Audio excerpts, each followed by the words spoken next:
Bueno, muchas gracias por la invitación. La verdad que es un placer enorme estar acá y tratar de comentarles lo que venimos trabajando, lo que venimos haciendo.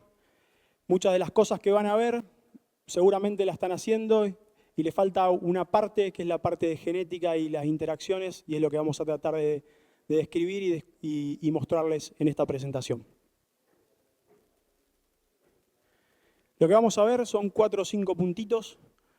Vamos a arrancar con el ambiente, una parte, si se quiere, más teórica, muy rápido. Cómo podemos medir esa variabilidad, que es lo que yo le decía, que muchas de estas cosas las vienen haciendo seguramente como productores.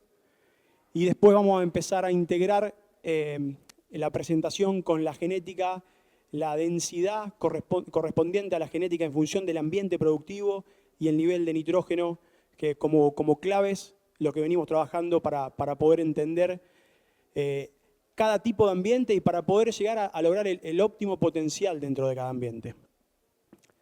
Después vamos a hablar de la nutrición, prescripciones, para cerrar con un caso de ejemplo de todo lo que vamos a ir hablando.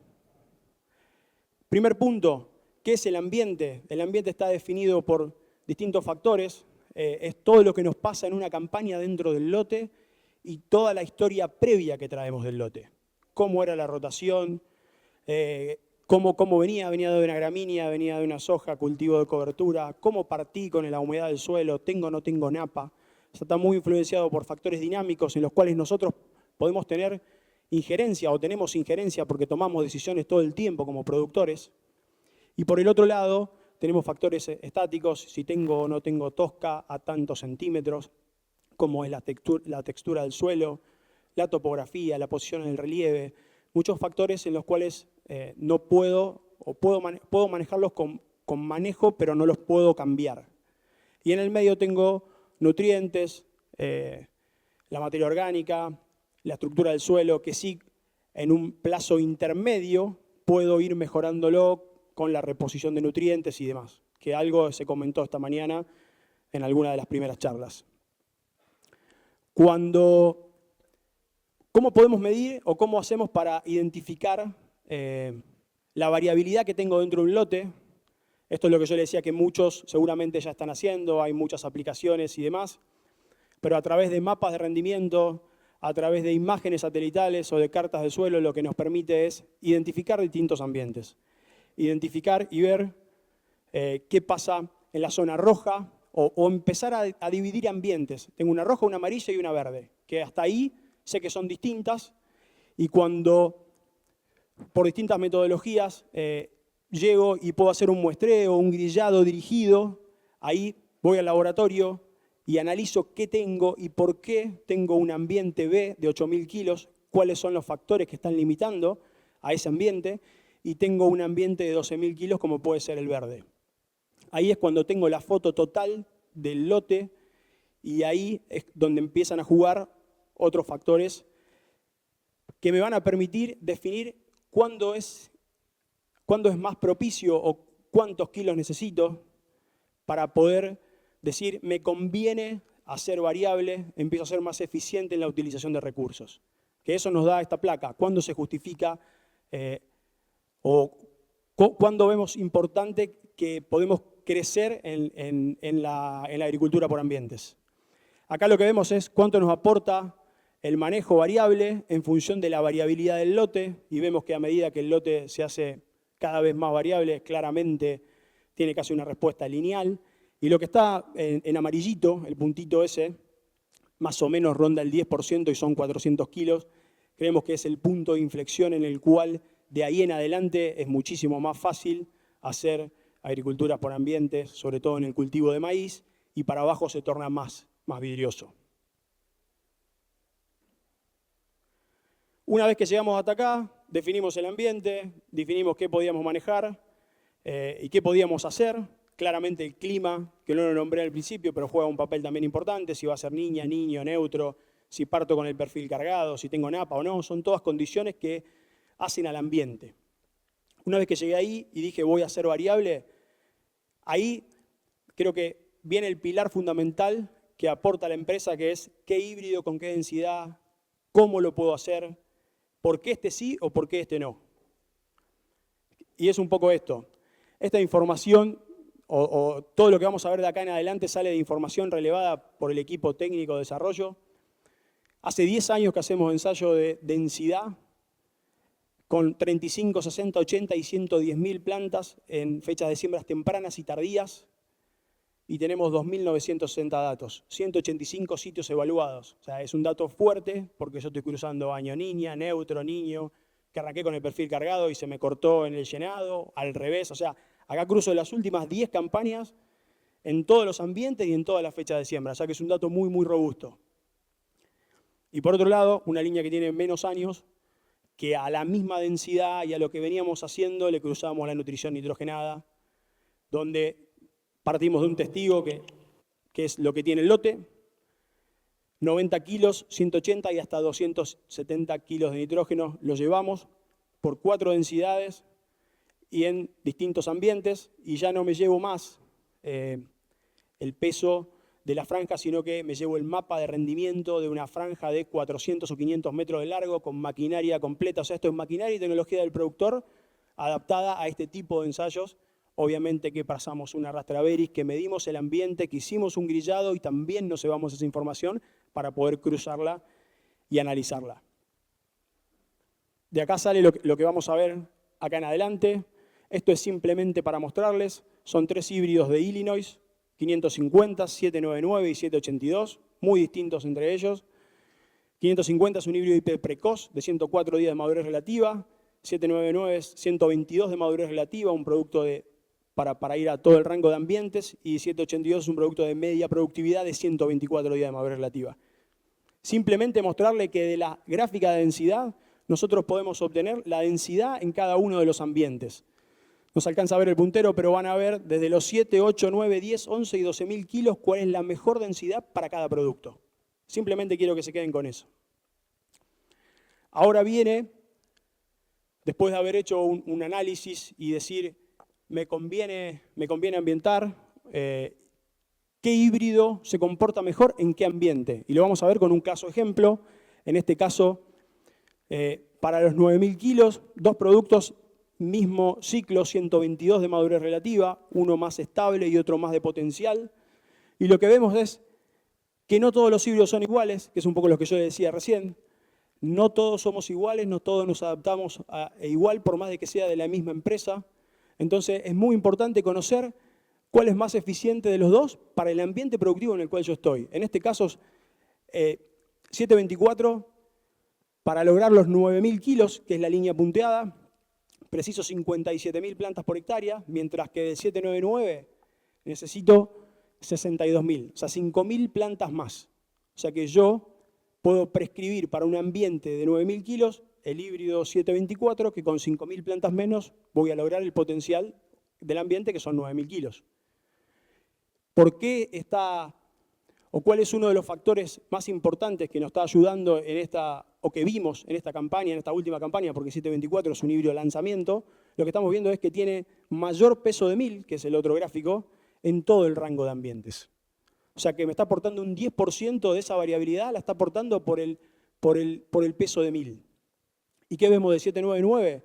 Que si yo quiero ir a ambientes de alta productividad, sigue respondiendo al aumento de densidad, quizás es una espiga más rígida y tolera muy bien el estrés. ¿Por qué? Porque permite aumentar el número de plantas. Yo, para lograr más rendimiento, voy a poner más espigas. Esas espigas son muy similares en tamaño, no tengo gran cambio de espiga, entonces requiere más plantas para lograr el mismo potencial de rendimiento. Ahí estará en cada uno qué proporción de ambiente tengo, si es un 20% el ambiente de 8.000 kilos o es un 60% del lote, y va a inclinar la balanza en uno u otro material, sabiendo cómo se comporta cada uno de ellos. Otro ejemplo de lo mismo, 550, como dije, IP precoz, es un híbrido que permite condiciones de manejo diferenciales al resto, por eso lo saco de la carrera de los intermedios, donde vamos a buscar rendimiento, estabilidad, potencial, sino que es un producto que es un comodín, me permite hacer condiciones de manejo totalmente distintas en múltiples ambientes. Y acá vemos algo parecido, hay alrededor de 5.000 plantas de diferencia entre un intermedio y un precoz. Ahora bien, cuando yo abro mucho más esa información, lo que veo es el número de granos por metro cuadrado en el primero de los gráficos. Me dice que el 550 tiene mucho más número de granos a medida que aumenta, e incluso parte de más granos. Por otro lado, vemos el peso de 1000, más granos, menos peso de 1000, seguimos el rojo que es el 550. Y eso, vamos a la última gráfica donde vemos el número de hileras, que se mantiene bastante constante en los dos, pero siempre tiene más hileras. 550 es espiga flex. Es un híbrido que tiene más número de hileras, menos peso de 1000, más número de granos. Y lo que vemos acá, en la gráfica roja también, cuando vemos los granos por hilera, lo que vemos es que pasamos de 35 granos, fíjense, hasta 20. O sea, claramente nos está diciendo que perdió 15 granos por el aumento en la densidad a medida que yo le fui aumentando. Entonces, la espiga es mucho más flexible que lo que yo le decía, es una espiga flex y se adapta mucho más y es un método de compensación ante un estrés, ante condiciones del ambiente o ante un aumento de la densidad. Nutrición nitrogenada, otro de los puntos. En este gráfico vemos 3 dimensiones. El rendimiento, el nitrógeno, esto sale de densidad por nutrición o densidad por nutrición nitrogenada, como le dije antes. Para este tipo de ensayos utilizamos fósforo de arrancador para todos los tratamientos para que no me genere ningún ruido y no se asocie otro nutriente que me esté restringiendo la respuesta. Y lo que vemos es, los que están en negrita, 8, 10 y 12.000 kilos, es la respuesta del ejemplo de 782, pero está para todos los híbridos.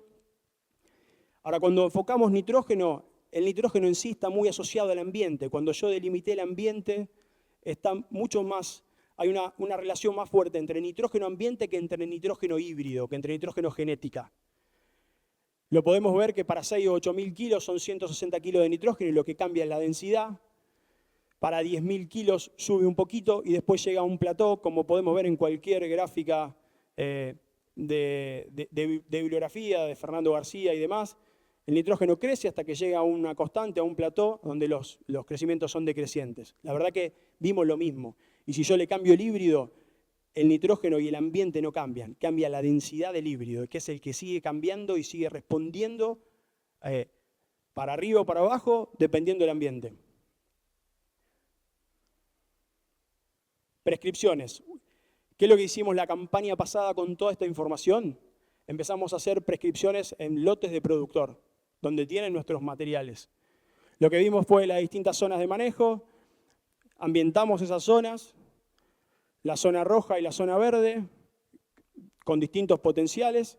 Lo que cruzamos en toda la zona es la línea que se ve, es el tratamiento o el manejo que el productor venía haciendo dentro de ese lote. O sea, es un manejo de productor fijo versus lo variable de la recomendación de nuestros productos. Lo que vimos en las gráficas o en los gráficos de barra que están abajo, la recomendación que nosotros hicimos dio 10.900 kilos versus los 10.400 que le dio el productor. Esto es promedio de 7 lotes que cruzan híbridos distintos también, en su mayoría en fecha de siembras tardías. Le diría que 6 de los 7 son en fecha de siembras tardías. Y al lado está el margen, lo que ganó el productor. Por otro lado, le dimos un doble clic a lo que nosotros le propusimos al productor y dijimos, che, ¿dónde le sacamos más jugo a la información? Claramente en los ambientes de baja productividad.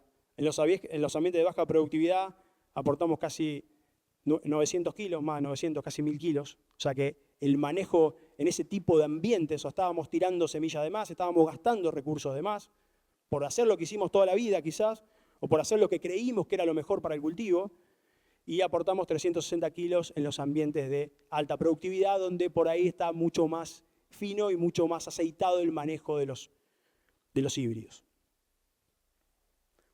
Consideraciones finales para cerrar. Lo más importante, los 4 puntos que considero más relevantes. Conocer la variabilidad del lote es la clave del éxito, sin lugar a dudas. Esto nos va a permitir saber si conviene o no, y una vez que definimos cuál, ahí tenemos que ver en tratar de minimizar los recursos al máximo o de maximizar los recursos, de maximizar la productividad. Si yo espero 6.000 kilos, yo voy a ser eficiente poniendo la semilla para 6.000 kilos porque ese es mi potencial. Y es lo que yo espero llegar. Y si yo espero 8 o 9, será otro manejo, quizás cambie el híbrido y otras condiciones. Un factor muy importante, como le digo, es conocer la genética y acercarse a las empresas, que es lo que nos deberían exigir a nosotros. Yo sé que muchos tienen la ambientación, el mapa de rendimiento y toda la información, pero después, por X motivo, no llega y hace un híbrido con la recomendación que le parece al productor o que viene haciendo. Tengo 2 ambientes, acá voy con esta densidad, acá voy con esta densidad. Pero es medio por intuición o por lo que cree o por lo que hace la zona. Creo que es muy importante saber que no todos somos iguales, por más que todos estemos acá adentro, y que el maíz pasa exactamente lo mismo. No todos compensan o todos se comportan de la misma manera en cada ambiente. Y por último, el nitrógeno, como les decía, está más asociado al ambiente productivo que al híbrido en sí o que al material o que a la genética en sí mismo. Esto era todo. Muchas gracias.